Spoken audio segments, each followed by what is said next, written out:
Date 3. When my parents paid off my brother's mortgage but let me get evicted, they didn't even call to check if I was okay. At Sunday dinner, my mother looked me dead in the eye and spat, "You've always been the anchor drowning this family." My father laughed and said, "Why waste a penny on a failure?" Then he raised his glass to my brother, to the only one worth saving. I just sat there, numb, then said calmly, "Thanks for finally burying what was left," and I walked out. 2 weeks later, I made a move that took everything and left them speechless.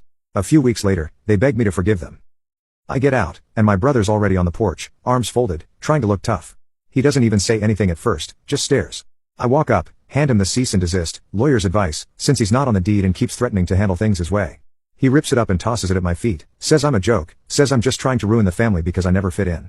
I tell him to get off the property or I'll call security.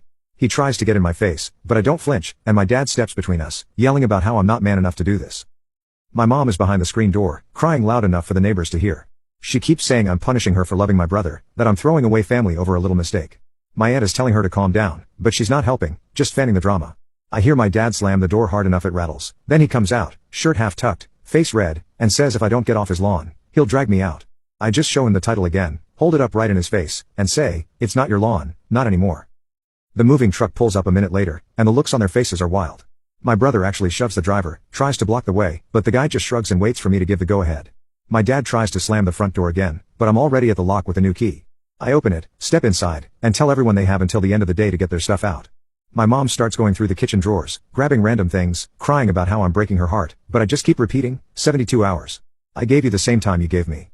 My brother actually tries to grab my arm, and I push him off, not hard, just enough to make him stumble. He starts yelling about how he pays more bills here than I ever did, how I don't know what it takes to keep a house running, and I almost laugh because all he ever did was brag about what my parents did for him. My dad tries to get up in my face, but I just look him dead in the eye, and he backs off, muttering about how grandpa always hated him, how this was probably his last shot at a real home. Then the neighbors start coming out, pretending to check their mail or walk the dog, but it's obvious they're just watching the meltdown. My mom is waving her arms, yelling about how I'm destroying the family, how I'll regret it, but nobody's stopping me. The movers are just going about their business, boxing up furniture, putting it all out on the lawn. My aunt finally steps in, tells my mom to stop embarrassing herself, says she warned them this could happen if they kept pushing me out.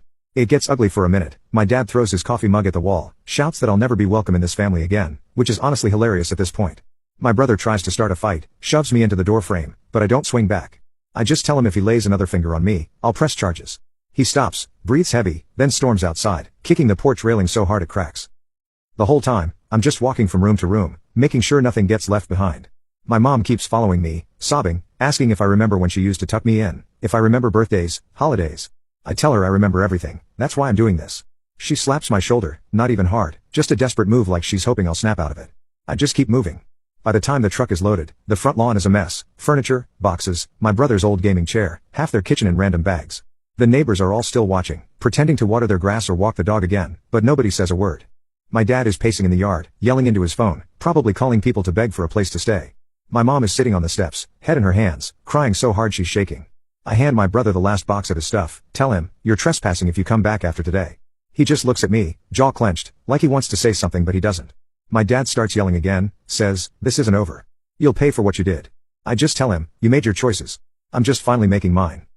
When the movers are gone, I lock the door, close the curtains, and just stand there for a second. There's no victory song, no slow clap, just the sound of my dad cursing outside and my mom's crying getting quieter. I'm not even happy, I'm just done. I drive off and see my brother sitting on the curb, head in his hands, while my dad picks up a chair and throws it out into the street. My mom is just sitting on the lawn, not moving, like she's waiting for someone to come save her. I don't feel bad, not even a little. They did this to me first, over and over, and now they finally know what it feels like to lose everything because someone else decided they weren't worth saving. I'll update once the dust settles, but yeah, this is what happens when you treat family like they're disposable. So I really thought after the movers left and I locked the door, it would just, I don't know, end. Like I knew there'd be fallout, but not like this. In jail? The last few days have been a total circus, and I'm honestly just watching it all play out like it's a show I never wanted tickets to. The first weird thing is how quiet it gets right after. Like I'm standing in the empty house, not a single sound except the old fridge humming, and I kind of expect to feel something big, but there's just nothing. I'm scrolling my phone, checking missed calls, not even exaggerating, there's like 30 notifications, mostly from my mom, a couple from my aunt, even one from a number I don't know, maybe my brother using someone else's phone? Ike. I clear them all, put the phone face down, not in the mood for any of it. I stay at a friend's for a bit after that, not sleeping great because my phone's vibrating pretty much every hour. The voicemails start out angry, my dad says stuff like, "You're a disgrace. You'll regret this. You're going to pay." Then by the second day, it's more desperate. My mom is leaving these long, shaky messages, her voice all over the place, begging me to just call back, says they have nowhere to go, that I'm tearing the family apart. At one point, she says they're sleeping in the car in the driveway, and my dad is threatening to break the door down. I mute her number and block my dad for a bit, but then I get worried they'll actually do something dumb, so I unblock just to see what's happening.